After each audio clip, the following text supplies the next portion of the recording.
Welcome to another episode of Eric's Perspective. Joining me today is artist, entrepreneur, producer, founder of Think Watts, Stix. That's me. Stix, thanks a lot for coming, man. I really appreciate it. Thank you, man. I had to catch like 3 boats to get here. I know we're kind of out here, man. No, it's good. It's everything. It's beautiful out here. The weather is amazing. Got the nice breeze. It ain't too hot, not too cold. It feels good. Thank you. Absolutely. And just as a way of reference, we met. You had this event you organized at a school in Watts. Yep. My wife's company, Ecos, donated some laundry products, and Austin Eckler donated the washing machines. I think that was a beautiful event. Thank you. And it's easy for people to just take for granted the showing up at school with some clean clothes. I mean, what you're doing is really awesome. Thank you. You know, what people don't know is one of the reasons why chronic absenteeism is so high is kids don't have a change of clothes. And there's a reason for that. Obviously, we always talk about what's the solution, not just the problem. A lot of these kids at home don't have washer and dryers. So where do our kids spend the most time? At school. Yeah. So why don't we install washer and dryers at the school? And that was the idea, and we executed it a few times now, and still going. Fantastic. Thank you. I really, I think you deserve a lot of credit. And thank your wife, Kelly. She stepped up and was like, "You need detergent? We got it." You know, yeah, absolutely. So it's amazing to have a relationship with you and your wife, and obviously Pam, and just thank you for seeing the vision. It's our pleasure, man. Absolutely. It's an honor to work with you. I thought maybe to start off for the listening and viewing audience, just to maybe talk about you a little bit. You were born and raised in LA, is that right? Yep, born and raised in Watts, California. My mom grew up in Watts. Her mother grew up in Watts. All her brothers. We have a long generation of Watsonians. Excellent. And so it's very dear to me. You know, a lot of people don't know like how long of a history my family has in Watts. So that's why I hold on to that legacy and try to continue to do stuff for the people that are still there. Yeah. You know, and even people that are not related to me or connected to me. The neighborhood of Watts is so impactful. It has such a rich history. We can look online or whatever and looking past events. People mostly know about the Watts Rebellion, but I mean, which is a moment in time that was national news. Yes. But there's so much other rich history that has occurred in Watts.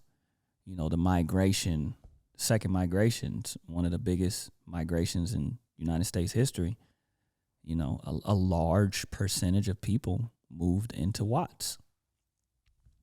Not to mention all the arts and culture in Watts, all of the artists, musicians, everyone that was born and raised in Watts, California. There's a long laundry list. There's actually a study that was done, and we showed that Watts has produced the most impactful figures in a 2 square mile radius than anywhere else in the world. Oh, wow. And the closest place that has produced that amount of people is Egypt. No way. Mm-hmm. Wow. Yeah. So it's interesting, man. If you don't know, you don't know. And some people still don't even know what Watts is. Yeah. For those who are listening or watching, Watts is on the east side of South Central Los Angeles. Right now, it's a 2 square mile radius, and the population right now is maybe about 50,000 people. Primarily now, it is Hispanic based, about 60%, and it's black. Back in the day, it was pretty much all African American. Mm-hmm. So Watts has gone through changes, but like I said, it has a lot of rich history. But, you know, people will find out as long as I'm here. Yeah, exactly. I think that's another aspect of what you're doing that benefits everybody, knowing that history. So prior to coming to Watts, where did your family immigrate from, if you trace it back generations? Yeah, so Arkansas. Okay. There was some of my mother's side of the family that was in Arkansas. New Orleans or Baton Rouge. Ah. So Louisiana, obviously. Mm-hmm. My mother didn't know who her father was, so we can't say where that side came from, but we do know Baton Rouge, New Orleans, Arkansas is where they migrated from. Oh, okay. Obviously, we know the history of our ancestors and people, the struggles that they went through. Oh, of course. Escaping all different types of captivity and servitude and slavery and everything. Absolutely. So Absolutely. It's funny because my father's from Louisiana as well. He was from a little bit north of Baton Rouge. He actually went to Southern University. Wow. In Baton Rouge. So there's like a Louisiana connection. And our daughter just got accepted at a university in New Orleans. Oh, congrats. So my family's like going full circle, going back to Louisiana. You know what's crazy? When I was in high school, I applied to a couple of colleges, and University in New Orleans was one of the colleges who accepted me. Oh, excellent. I didn't go, but that was when you said University of New Orleans, it was like bing. Yeah. Oh shoot. That's dope. Congrats. Thank you. Yeah. Tulane actually is where she got accepted. Oh, Tulane, nice. and she'll be going there too. Wow, congrats. So a little side point. Yeah. But enough of that. But so would that be like 2 generations back that your family immigrated? Because my mom, I ain't trying to throw her age out there. So my mom is a certain age. So it's really 1.5 generation back. Oh, okay. Yeah. Yeah. Is when they moved down here and they came to Watts. Do you know how it was of the different places could have gone? How did they end up in Watts? Do you know? You know, I never asked my mother the question because my grandparents are no longer here. Uh-huh. On both sides, my father and my mother's side. Mm-hmm. I could only ask either my father or my mother what was the conversations they had. Uh-huh. And, you know, I what I gather is that's where everybody else was going. Oh, yeah. So you tend to go where you know, like, yo, if nothing happening to y'all and y'all going here, we going to follow y'all and get here. So, right. I mean, I think the population went from like 30,000 to about 500,000, like instantly. Yeah. It was huge. Yeah. So, yeah, here we are. So you were mentioning all the talent that came out of Watts in the past. Are there any names that if you threw them out there now, people might recognize that comes to mind? Maybe. I'll start an elder generation and then I'll come back to present day. Horace Tapscott, Charles Mingus, Charles Wright, 103rd Street Band, The Whispers, Flo-Jo, Florence Griffith Joyner, Olympic champion. Yeah. Tyrese Gibson, the singer, actor. Shoot. I mean, present day, there's an artist named J-Rock signed to TDE. He won Grammys. He's writing the Nickerson Garden Projects. Wow. And there's so many more people that do a and myself, I guess, at this point. No, you can't leave that out. That's an impressive list right there. Yeah, absolutely. So when it comes to you, how did you gravitate towards music? What attracted you in the beginning, would you say? True story. There was an individual who was close to me, who grew up with me. His name was Bad Luck, and he changed his name to Good Luck. I'm glad about that. Right. So at the time, we call him Luck. So Luck he was like the first rapper, like out of all of us. And we were in high school, and he used to pull up on my street, and he would have a whole CD done. This is when CDs was a thing for those, for those who don't know what a CD is. Right. It's a round thing. It looks like a miniature Frisbee, and it's silver, and it holds music on it. No, so images too. Right, images too, and you can even burn it. They're like, burn it like with a lighter. No, so he had put a CD together with some other friends, and the producer he was working with, his name was Rick Rude. And they actually produced a song called Cater to You for Destiny's Child. Oh, wow. So this guy grew up with us. So we looked at him like music angel. Yeah, absolutely. Like you work with Beyonce. So at the time he did that. So Rick got with Luck and they made a project together, and he would play it in his car when we were in high school. And I was like, wow, that's amazing. I want to do that. He was like, well, do it. And I was like, how? He was like, he taught me how to count like what's a verse, what's a hook, those things. I remember it like it was yesterday. It sat outside the house, and he showed me, and the first thing I wrote was called Deadly Poetry. And I can't remember not a word. Is it written down? No, it's like laminated and everything, oh, okay. like at my mom's house. Okay. It's called Deadly Poetry. And that was my first thing I wrote, and then I like rapped it to him. Mm-hmm. And he was like, that's super dope. Yo, just now make verses, like 1 verse, 2 verse, 3 verse, whatever. And that's what started my rap career. Oh, that's fantastic. Yeah. Wow. The influence of peers. It's so important, I think. Yeah. And having a mentor, right? Yeah. It's like a really, and that's how I see what you're doing now. It seems like you're really playing that role for others. It's man. a way to give back. That's fantastic. You know, the interesting thing is you don't choose to do any of it. It chooses you. Mm-hmm. And I think everyone has a purpose. The universe occurs how it occurs. Like, you know, there's a book called The Power of the Subconscious Mind. And in the book, it talks about your subconscious being like the person. It's like, look at life like a boat, right? Mm-hmm. And your words are powerful, and you speak things into existence. And your subconscious is the person steering the ship. Your conscious mind is the person telling the person down there to steer the ship. So the whole story they told behind that is you have to be able to tell your subconscious what to do as much as possible, because your subconscious translate those messages to the universe or the creator or whatever you believe in, however it exists for you, whoever you are in the world, right? Mm-hmm.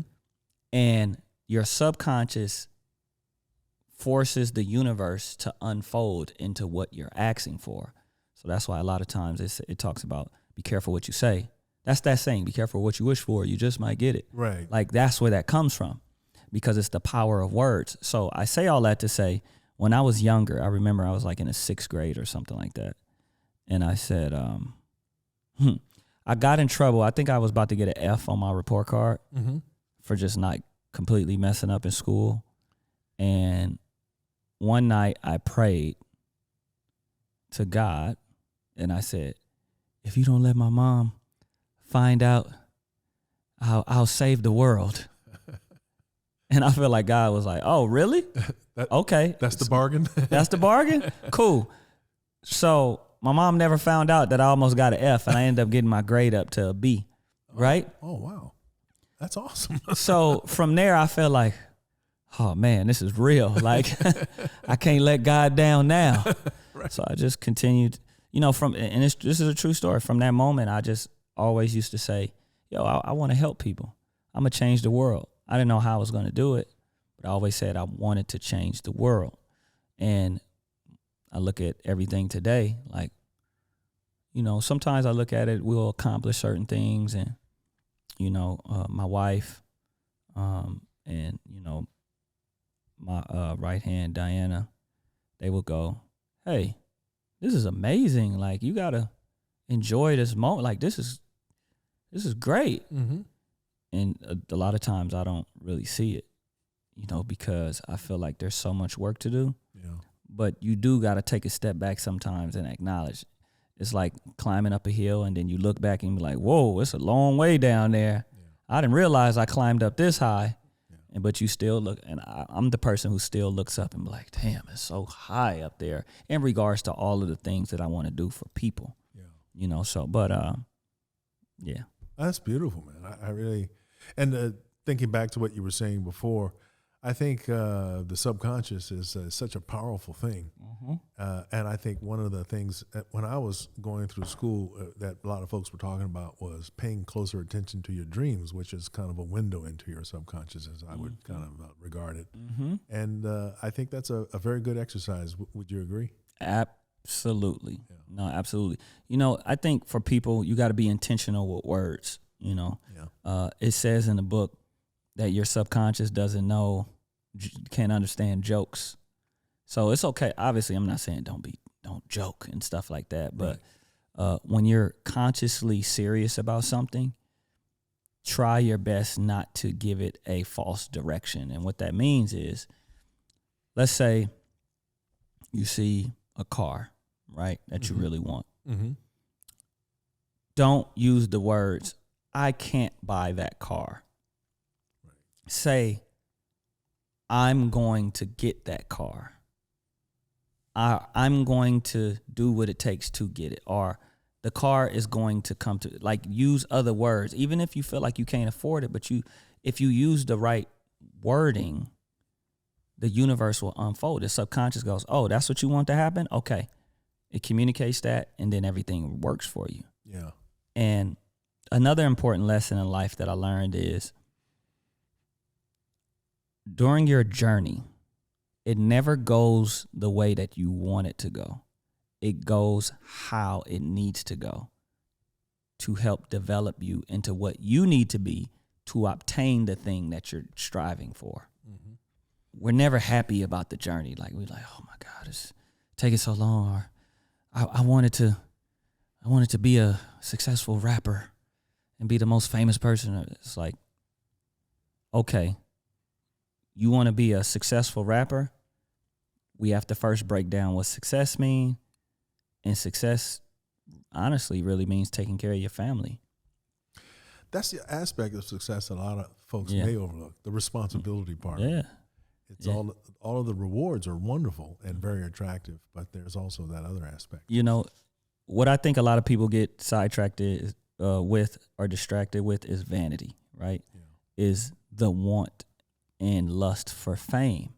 Yeah. Everybody wants to be noticed. Everybody should be noticed for something. Of course. You know, especially if you're working so hard at something, you want people to acknowledge that.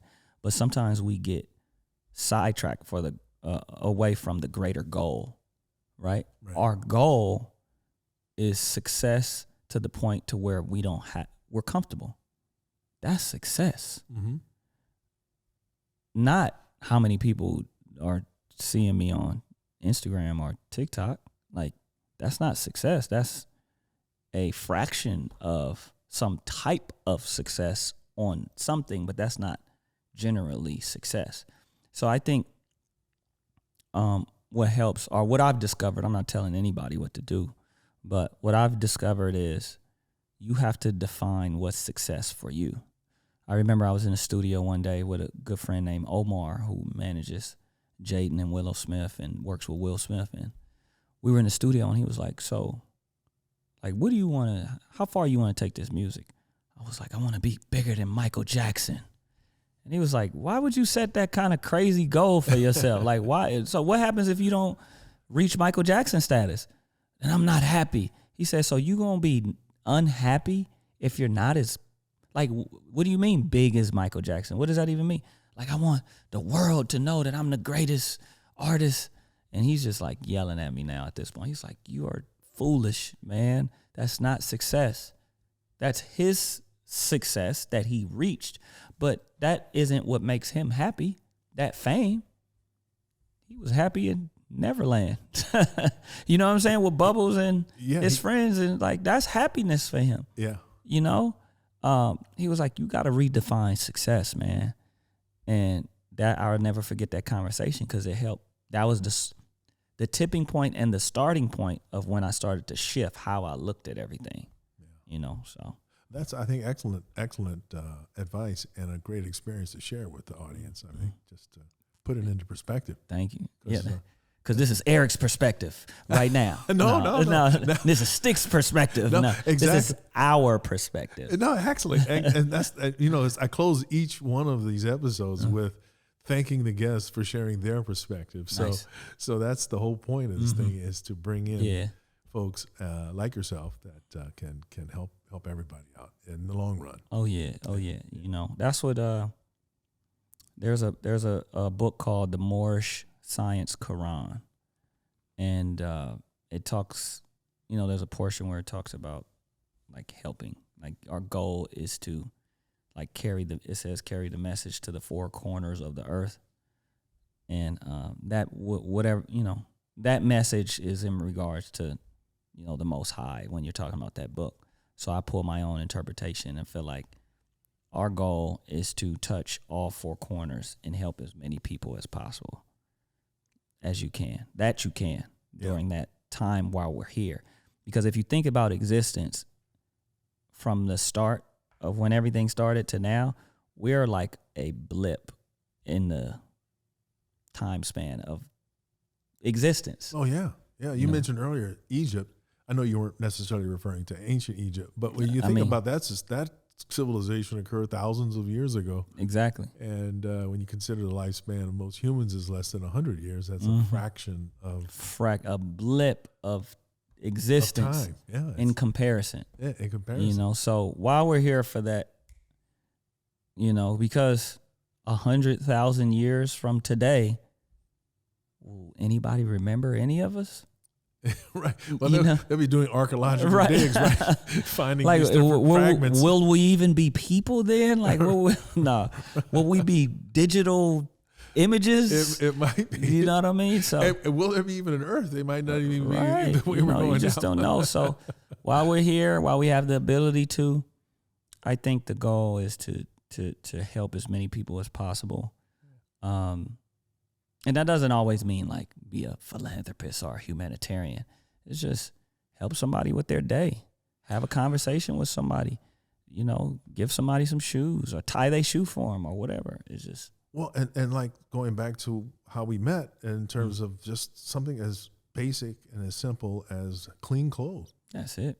Help with self-esteem, help with continuing in school to reach the potential. Eliminate insecurities. Yeah. It shrinks. There's another book called Scarcity, and it talk about bandwidth tax. And the bandwidth tax, when you have scarce, let's say, circumstances, it causes your attention span to shrink more because you're focused on the things that are scarce and how to achieve or how to get those things, right? So kids who don't have a change of clothes or who can't go to the wash house for the month or the week, it's difficult for them. Yeah. And they're thinking about, I don't want to go to school. Am I smelling a certain way? How do I look? Is there a stain on my shirt? I can't. They're thinking about that while a teacher is trying to lecture them. It doesn't work. Right. So the bandwidth tax is taxing. Yeah. So yes, I only just piggyback what you just said. It's simple solution when you think about it, but such a huge barrier. Huge impact. Yeah. Going back for a moment to your own music. First of all, how did you arrive at the name Stix? Because I'm skinny. It's that simple. Did you give it to yourself or somebody else? No. So I call him my uncle. His name is Ralph Holt. And Big Ralph used to call me Stick Man. He'd be like, Stick Man, look at Stick Man. And I'd take my shirt off and he'd be like, put a shirt on, Stick Man.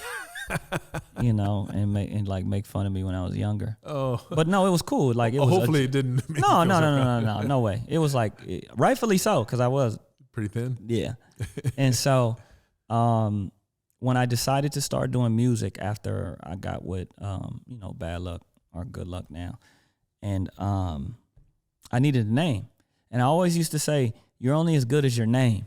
And everybody who have a terrible name is a trash artist. That's what I used to think. Like if you have a whack name, your raps they suck. and so Stix was the first thing I thought of. Oh. And ever since then, that was the name. Excellent. And so, are you still writing, composing songs? Oh yeah. I do a lot of music. I get a lot of songs on TV and film. I spend a lot of time making songs specifically for certain TV shows, like BMF, Power, The Chi, and a slew of other shows. I have a very close friend who's a music supervisor named Derek Big Tank Thornton, and he was the music supervisor for Boondocks. He has Power, he got Forrest, he got BMF, he got all The Chi, Greenleaf. Awesome. He got all of these shows that he's the music supervisor on. So he calls me like Stix. Let's go. Let's get it. So I spend a lot of time doing music for that. Whenever I feel like doing a project, I take a little time off, put some project together, and just put it out there. There's a few artists that I'm trying to help out too at the time, so still very involved in the music side of things. But I don't like the music business. It's just terrible. I don't do well with people who can't make music to tell me how I need to make music. Right. If you don't have no music sensibility or like if you have never written a record and you tell me, I'm not telling you you can't have an opinion. Of course. But if your job is to tell me what a good record or a bad record is, and you've never made music and you have this job, I can't deal with that. I get frustrated. I can understand. I can understand. I mean, that's like a surgeon, being told by somebody that knows nothing about surgery. Know nothing about surgery. How to perform surgery. Take that brain out. Cut that vein right there on that brain. And he's like, well, what kind of did you study this? Right. No, how could you respect what that person says, in that circumstance? I work at Smart and Final. So remove this brain. So when you write music, are you focused mostly on the words, or also you dealing with the musical aspects of it too? I deal with all aspects of it. The beat is the most important thing. I take a lot of time trying to choose the right track. Okay. Or produce the right track with whoever. If I sit with a person and we make it, it's very important because you need it to feel a certain way. Yeah. Because obviously music is connected to a frequency, and frequency connects to the soul and the body, et cetera, et cetera, et cetera. All these scientific facts that are proven. Mm-hmm. So I spend a lot of time on that first, and then once we have that, the rest is easy. Like falls into place. I've done enough things in life I have enough experience to share. To where I won't run out of content to write about. That's excellent. That's reassuring, too, especially for all of us who enjoy music and so forth. Mm-hmm. That's fantastic. Mm-hmm. So I also heard that you are a Clippers fan. Yeah, man. Clippers were very, very supportive. I mean, we've built like 16 basketball courts together, an indoor gym. Oh, that's fantastic. Done some toy drives and stuff like that together. I have a very close friend who's no longer with the organization. His name is Matt Pay. And he brought me in, and it was just, I did a theme song for the Clippers. DJ Dents was actually responsible for that. And that's how I got in the organization. Oh, okay. And I was a part of a new design idea. I won't get credit, but I'll say it on Eric's perspective. So I was a part of an idea at the new Intuit Dome that they're building. Uh-huh. It's called the Wall of Sound, where there's like a standing room section in the basketball arena where like the craziest fans, Clipper fans, are going to be there in this section. And it's like behind the backboard, the opposing team's backboard, and they'll be making noise and stuff. And the way it's built, the sound reflects back onto the court. So if they're really loud, they're going to like feel it. It amplifies it, basically. So that concept came from a meeting I had with Matt Pay. Another good friend, Richard Roscoe, who works at LAFC, a soccer team. Yeah. And so we went to a LAFC match, and they have standing room section, and it was just electric the whole time. And so we was like, yo, this doesn't exist in basketball. Let's build this idea in basketball. So we came up with that idea, and now they're putting it in the Intuit Dome. That's fantastic. Yeah, it's crazy. I love it. Yeah. That's great. Matt, that's so funny because my wife has a friend. Yeah, that knows Matt Pay. That is actually, so is Matt's wife Clara? Yes. Okay. Yeah. So Clara and Kelly, my wife, belong to the same organization. Yeah. And I know Pat as well. Matt as well. Yeah. Matt told me, he hit me on Instagram, was like, oh my God, I love Kelly and Eric. And cool. That's a beautiful coincidence. Yeah. Matt is how I got deeper in the organization. Oh, no kidding. Yeah. Super nice guy. I met him through my wife. Yeah. And her fellow, oh gosh, now I'm going to blank out on the organization he belonged to. I know exactly what you're talking about. Yeah. I've seen it. And Clara has an amazing brand that is starting to pop off. Absolutely. They were just at the Anaheim Convention Center. Yeah, the Expo. Expo West. Yeah. Absolutely. Yeah. Yep. So I love it. Love it. That's another small world moment. Yeah. I'll tell you another small world moment. So Elgin Baylor used to be, of course, he's passed away, but he used to be with the Clippers way back in the day. And my father actually taught Elgin Baylor in high school in Washington, D.C. So my father was a chemist, and also he taught math at Spingarn High School in D.C. Wow. And Elgin Baylor was one of his students. And then we reconnected, Elgin Baylor and I. He came to an event at my gallery that I used to have in Santa Monica. Wow. And then from then on, we developed this friendship. Kelly came to know his wife and so forth, and he invited to a few Clippers games. And so we got to see up close Blake Griffin and Chris Paul when they were Lob City. Oh my God, that was just amazing to see. Yeah, it was great basketball. He was ferocious on the yeah. It comes with DeAndre that monster Jordan. slam. Oh my God, you could jump out of the gym, and he was already a big guy to begin with. It was big time. That was fun. That was a lot of fun time. Yeah, absolutely. Still fun now. It'll get back next year when Kawhi and Paul George get. Well, I was going to say if everybody can be healthy. And they're showing signs of. Really, they're doing really good right now, even just without them. Yeah, they're still in playoff contention. So yeah, absolutely. Yeah. So focus now on your organization. Mm-hmm. So when did that start? Think Pots. 2018. However, we've been doing the work since like 2008. I met a woman named Sweet Alice, and Sweet Alice is a big like philanthropist, humanitarian from Watts, California, right? Uh-huh. She's done a lot for the community. We actually were just together. I was at her house about 2 days ago. We both got an award from the city and congratulations, some other stuff. Yeah, thank you. And so 2008, I met a woman named Ruby Wallace, I believe is her name. I keep saying the name when I tell this story, but I'm still unsure if that's the name, but I think it's Ruby Wallace. Okay. I want to say it. So Ruby, sweet, sweet, sweet woman.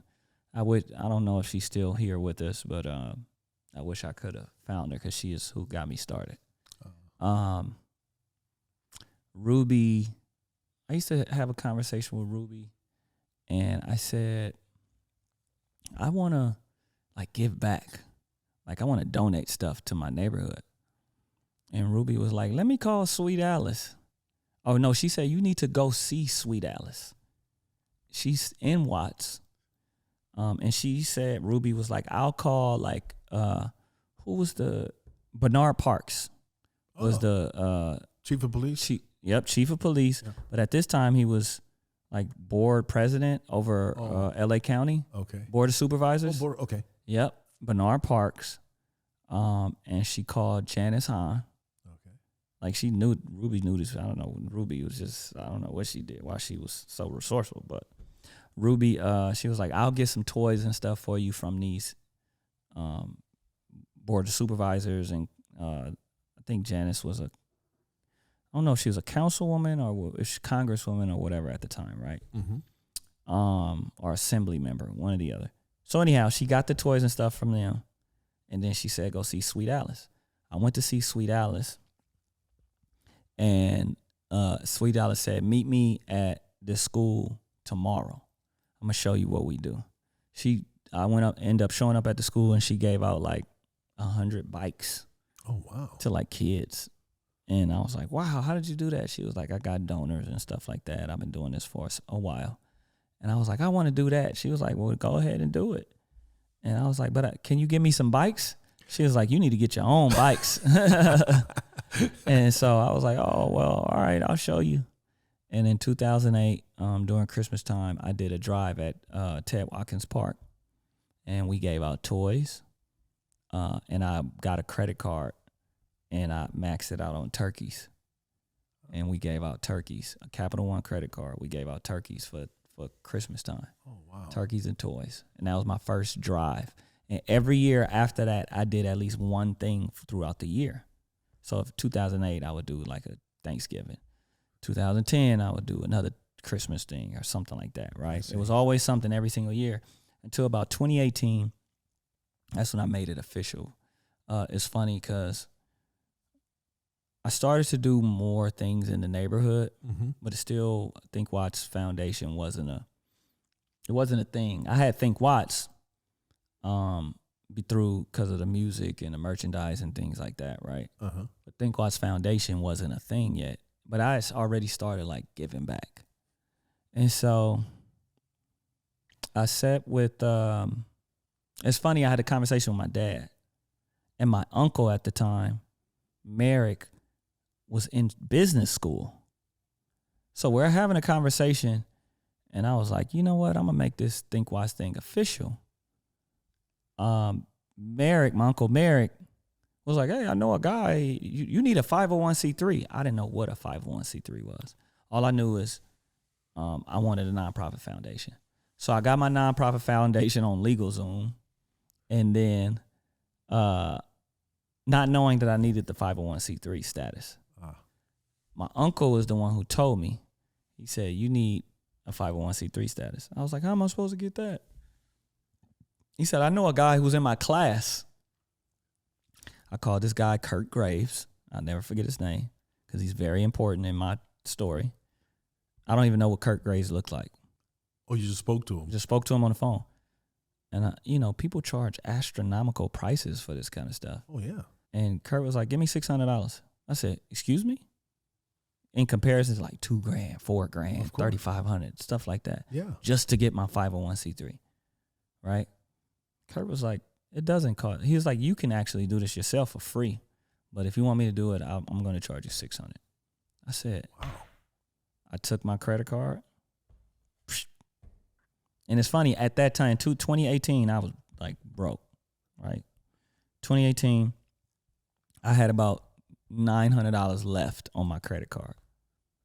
I took that $600, I said, here we go.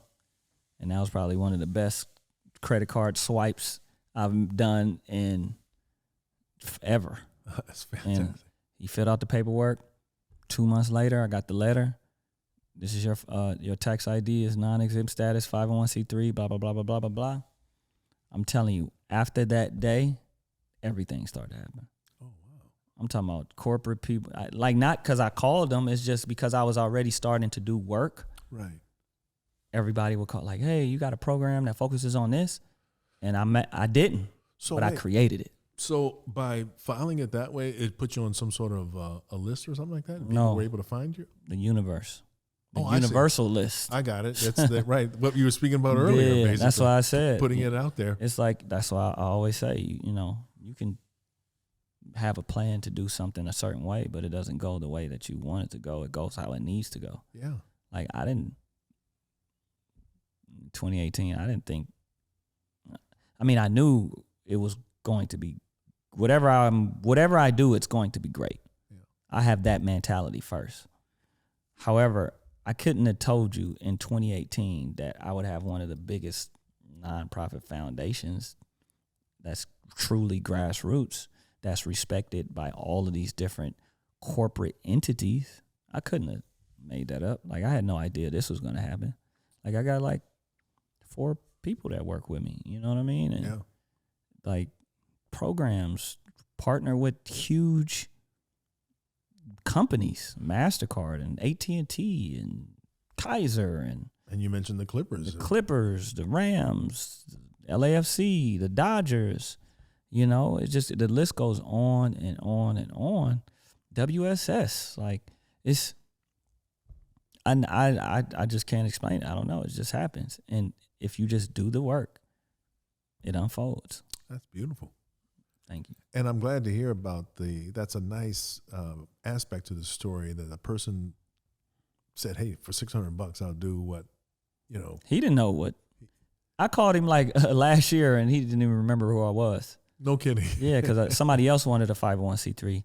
So I hooked them up with Kurt because I still had Kurt's email, my phone number and my email. Right.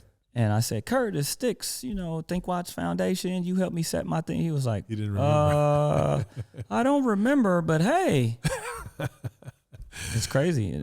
That was his purpose. Oh, wow. He didn't know that he was a tool in my universe. Yeah. That the creator put him in place to get me what I need to fulfill whatever my purpose was. Yeah. You never know how you're going to be used by the universe and who's going to use you to do something great. You never know. And a lot of times we aren't okay with that. We're not okay with being used. But I always say this. Here's another gem. You have to allow yourself to be used, because what's meant for you will be yours. What's not meant for you won't. And it's that simple. And sometimes you have to be used in order for someone else to get their thing, because that's your job in that moment, that the universe is utilizing you and what you have and your influence or power that you have to help this story unfold. However, during those moments, you can't be upset with that, because you are needed to change a life for others. And that's your part of that story. And as long as you stay open to that concept, your favor will be reciprocated. It may not come through that person you helped, but it will come through the universe a different way for you to achieve what you have to achieve. But you have to remain open to that concept. So that's beautiful. And what I like too is that you were doing all this 10 years before you actually formed the 501c3. Oh yeah, 10 years. You were 10,000. What they say, the 10,000 hour rule. Yeah. That's like 10 million hours. Yeah, that's a lot of dedication. Yeah. Even before you formed the formal organization. I mean, since I was young, I always gave. Like my mom I used to get in trouble because I used to give my money to my friends who didn't have what I had. Mm-hmm. I mean, we didn't have no money either. But if I had $5, you know what I mean, I would give $3 to my friend because they didn't have nothing to eat. Like I remember we went on a trip to Disneyland with the school. My mom gave me like $20, right? You know, $20 nowadays can't even get you on a trolley. I was gonna say you can't park your car. You can't even park for $20. You know what I mean? So, you know, $20 back then. She gave me $20 and she told me before I left, she said, "Do not give your money." She knew you, right? To anybody. Right. So I've always been like a giver. I always want to help. You know, I've went through some pretty tough times here and there, and there was individuals who came along and helped me. So I always say, man, and I always try to share this with people around me. I'm like, yo, when you have the capacity to help those, especially if it's financial, then do it. Yeah. I ain't never seen a Brinks truck at a funeral. Right. You know? Right. I've never seen a jewelry box truck. I've never seen the bank teller, you know what I mean? Right. Write a check and put it in the grave. Right. You know, I've never seen it in my life. Right. So if you have it and you can share it and somebody really need it, just do it. You know what I mean? It'll come back to you. I think that's such a powerful thing. It reminds me of the Dalai Lama I was listening to one time. They were asking him, so what is the premier thing you notice about people in the United States? And he was saying maybe a little too much self-focus and not enough focus on others. Mm-hmm. It's kind of in line with what you're talking about. You know how hard it is to be unselfish? Yeah. Like, so let's break down like terminology, right? Selfish. If we break down the word selfish, there's self-ish. Ish basically means kind of. Self obviously represents you.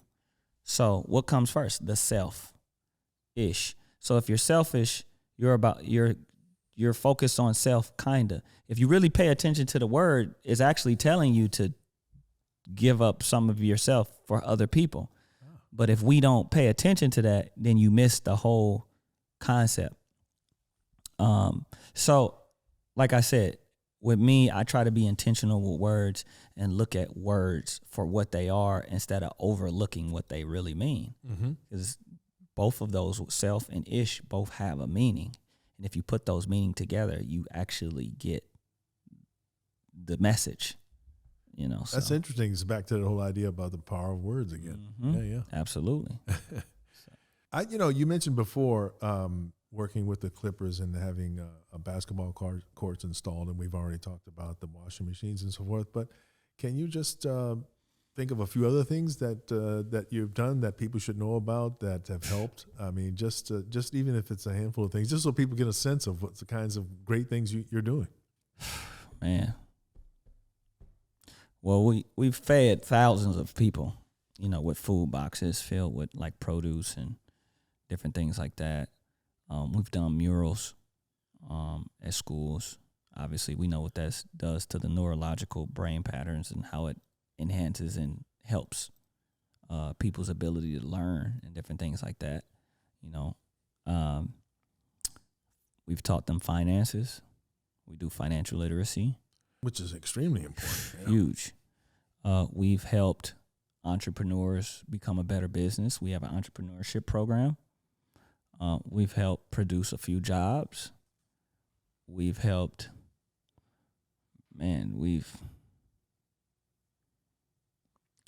it's a long list, I know, but I just wanted people to get a sense of the breadth of your contribution and how beneficial it's been to the various people who've been fortunate enough to.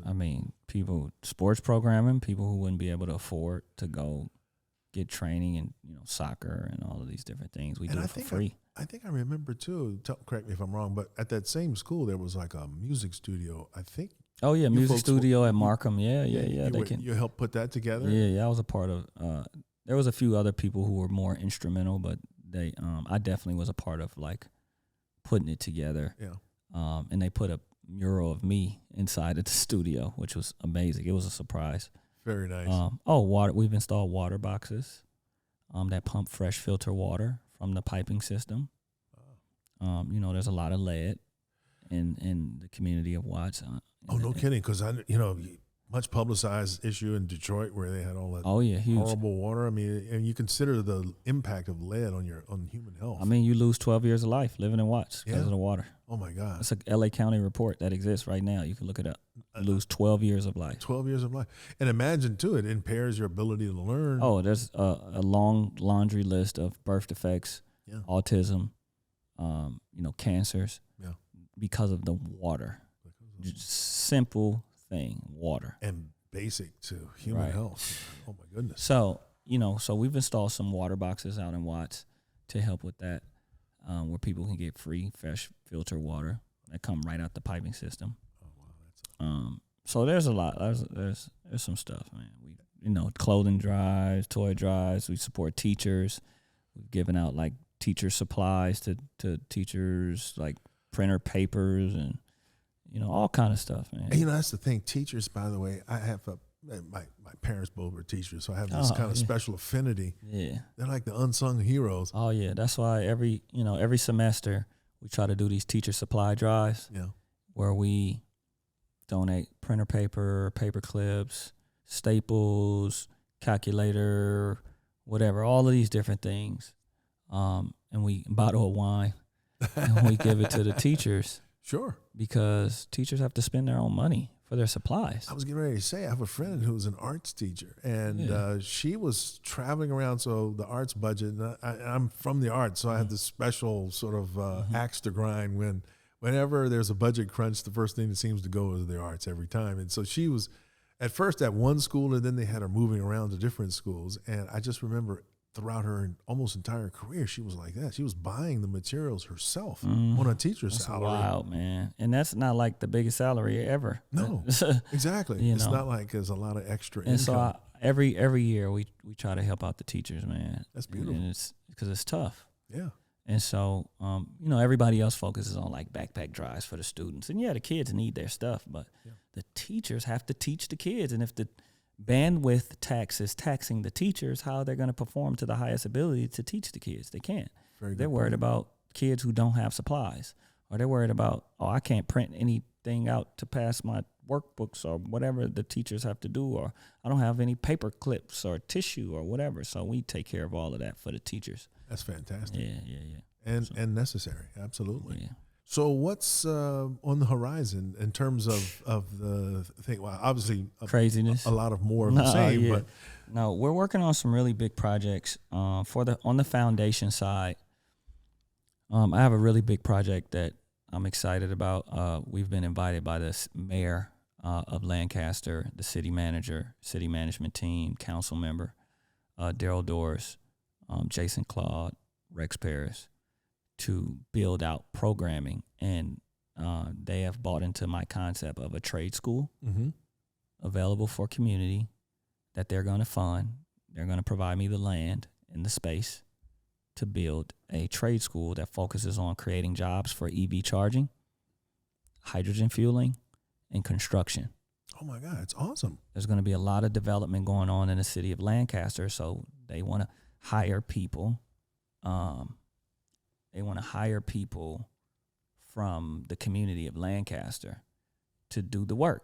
And so I'm going to make sure there's an 80% local hire and different things like that. And it's going to be a revolving door right there. And a lot of people who live in Lancaster are from Watts. So I'm serving people who came from where I came from. That's totally awesome. And timely, too. I mean, gas prices are off the charts. Insane. And then, of course, the pollution that comes out of the gas-powered vehicles. It's a win-win all the way around. So it's climate justice. It's all a part of climate justice, which is an arm of Think Watts Foundation. So that's a really big project. We're definitely doing the programming, soccer. We're growing into baseball, football, basketball very shortly. We're going to continue to do our health and wellness events, different things like that. On the still impactful but not nonprofit side, on the Think Watts like ventures side, we have Think Pockets, which is a debit card for kids, but it comes with an app, and the app allows you to pay them, for their chores and give them allowance. But it also has an earn and learn coded in where they can earn stocks for answering financial literacy questions. They can earn ETF stocks, a fraction of it, and or cryptocurrency, stuff like that. Oh, wow. That's fantastic. Another component we're going to add, which I won't announce just yet, but it's guaranteed going to build generational wealth, and it has to do with investing in property. So it's going to be, by the click of a button, they will own a piece of property. And that's going to be into Think Pockets. Real estate, basically. Yes. What you're talking about. For sure. So that's Think Pockets. There's another device for women called BEXA. It's called a BEXA device, and it's for early stage breast cancer detection. So for the women out there, when you go get a mammogram, it's painful, radiation, takes about a week to get your results. You got to sit in front of this hideous machine, etc. Right? Mm-hmm. With this BEXA device, it's like a computer mouse, and it just kind of it goes. The examiner just examines the breast with this device. Mm-hmm. No pain, no radiation. You get your results in about 15 minutes. Oh wow! Already approved, FDIC, et cetera, et cetera, et cetera. Right. So the goal is to try to roll this out into a lot of underserved communities. So we can catch, because breast cancer for Black and brown communities are very high. And that's because we don't detect stage 1 early enough. Right. So that's what this device is going to be targeted on. So, and then there's other things, but we'll be here all day talking about all this stuff. But I just wanted to, even the stuff that's not a part of the nonprofit foundation still creates huge impact, and it's still about changing the lives of people, I think that's excellent. Yeah, thank you. Absolutely. And how about you artistically? Anything on the horizon that? I'm working on potentially doing a label deal. I got a couple meetings coming up, and I don't know what's gonna happen. I don't really, with the music, like I said, I do it because I love it. Yeah. I'm always gonna do the TV and film. I actually got a few TV shows that we should probably start production next year on one of them, and then I have 2 other ones that one is actually in production. There's one that will start pre-production next year on a high level. And then, so creatively, my creative juice is always going, whether it's music, creating a show, feature, et cetera, et cetera, et cetera. And it sounds like those creative juices spill over into your Think Watts organization too. Always. Which is great, to kind of keep the options open and to consider all the possibilities. If you want to be a part of Think Watts Foundation, you got to have a heart. Like I don't care if it's for profit. Yeah. You have to have a heart, because I'm going to force you to do something for people. The idea has to impact lives. Yeah. It has to be some sort of sacrifice where you sacrifice yourself and what you want for someone else. That's what this is about. That's beautiful. So for anybody out there who is interested in maybe contributing or maybe even learning more, I wanted to give you this opportunity to explain to them how they could chip in or be a part of what you're doing. Thank you, man. thinkwatchfoundation.org. If for people who have never heard of it, like who's listening or watches and have never heard of it, just thinkwatchfoundation.org is the website. It has a bunch of programs on there, a bunch of things that we've done. You can donate there. Shoot, if you want to send me a check, go ahead and send an email. Now, you want to volunteer, come on out. Like Instagram at thinkwatch. We out here, as they say, we outside. You know what I mean? We just do what we love to do, and that's help. And there's no rhyme or reason. There's no greater goal that we're trying to reach, and then it stops. This is something that I hope our kids continue to do when we're not here anymore. And what we're just basically doing is instilling in our kids right now that, hey, there are other people who are going through things, and you might be the person that changes their life. And I always leave with this. When this is all said and done, remember I said earlier, we're just a blip in existence. In 300,000 years from now or 100,000 years from now, will anybody remember us? What will people remember you by? What will anybody that is still living after you're gone be able to say about you when you leave? And I always think about that. And my goal is, before it's all said and done, somebody out there gonna say, man, I don't know about anybody else, but I know Stix, he was special when he was here. And that's what I aim for. Fantastic. And I encourage everybody out there listening and viewing to chip in as any way possible, volunteering, donating, however you think is possible to kind of share into this. What a great example you're setting for all of us out here. Thank you. I think that sort of spirit and attitude would go a long ways to make our planet a much better and safer place to exist. Thank you, man. I greatly appreciate it. I know I speak on behalf of everybody listening and talking, that you spent the time to share your perspective with us on this day. Thank you for having me. I love to conversate. I love to talk. So. Well, thank you again, man. I appreciate it. Appreciate you. And everybody out there, I just want to say once again, thanks to Stix for sharing his perspective. And don't forget to subscribe. Thank you. Thanks, man. Thank you. That was totally awesome. Oh, thank you. Appreciate it. Yeah.